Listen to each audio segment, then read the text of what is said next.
C'est le député de Calgary Centre.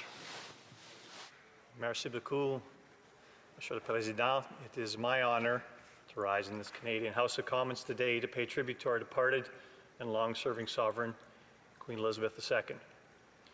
It is not unusual to hear the passing of someone who has reached the age of 96 years. We should all be so fortunate to have such a long life without the ailments of age that slow so many down. This Queen, one for the ages, seemed active and proved to be completely engaged right up until her last days.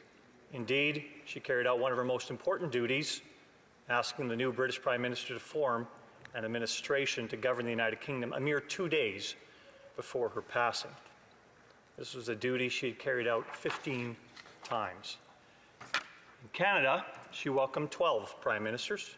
In a nation where 23 people have filled that role, that is significant impact. Though her passing should not have been unexpected in anyone's heart, and her husband, Prince Philip, Duke of Edinburgh, passed away just a year and a half ago, I will say that when I heard the news, I felt a great sadness overcome me. Something had been removed from our lives that was a constant, always there, always dependable. For 70 years, more than most of our lives, she has been our Queen, Canada's Queen, and she has defined the role and shown the dignity, grace, and humility as an illustration of service to people in her realms and around the world, a literal personification of an institution that provides a light over which free people govern themselves. It's a challenge to separate the person from the institution. The Queen was both personal and an embodiment of good character and duty to people. Si quelqu'un demandait à mes amis quand j'étais un jeune homme ce que je pense de l'institution de la couronne, ils seraient surpris d'entendre les points de vue que je partage avec vous aujourd'hui. À l'époque, j'étais quelqu'un qui avait l'idée que les gens libres devraient se gouverner eux-mêmes et les institutions du passé n'avaient pas leur place dans nos vies. Liberté, égalité, fraternité et tout ça. La vie est une bonne enseignante.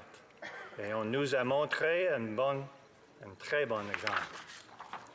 L'institution représentée par la reine Élisabeth tous les jours pendant 70 ans est le fondement qui permet à cette démocratie parlementaire de s'épanouir. Les gens ici changeront, les opinions débattues changeront, la direction du pays changera avec le temps et le leadership et l'avènement des idées.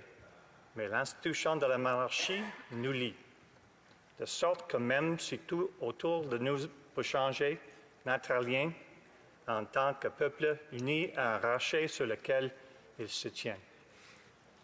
The example this Queen showed us all, the entire world, could not have been a better model of service and duty. Such is the role she played. And let's acknowledge that she played this important role every day of her life. No retiring, no holiday from this role, but a duty to bear the responsibilities associated therewith ever and always. Think of the person that Elizabeth II was, a young princess thrust by a historical accident into becoming the heir to the throne of the British Empire. The lessons taught to a young woman and the role she would be required to play in the world changed rather suddenly.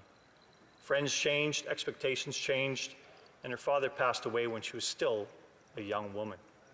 She was married to her one love for 74 years. She raised 4 children, and through it all, she didn't miss a step. And she always kept it real. I personally loved the vignette she filmed with Paddington Bear. Watching her pull that marmalade sandwich out of her purse brings a smile to my face. She was a reachable, real, available monarch. She never seemed as though she thought she was above anyone.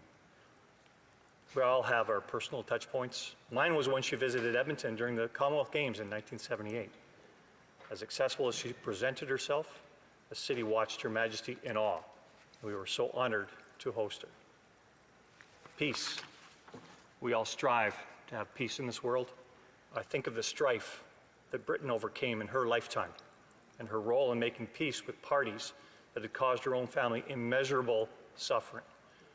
But history does not move forward without forgiving the past, and she showed that resolve for peace and demonstrated respect to former adversaries that allowed peace to flourish. That is one of the ways she demonstrated greatness. The world changed much during Elizabeth II's reign. Britain, along with Europe, emerged from the devastation of World War II and rebuilt from destruction. It is still a beacon to the world. She lived in an age, and everything got to move faster during her days. She was a great queen, one that will be remembered for the ages. Her example is one that some may equal, but none will excel. She has earned her rest. Queen Elizabeth II, rest in peace, knowing that you've left this world a far better place than the one that you inherited. Long live the King.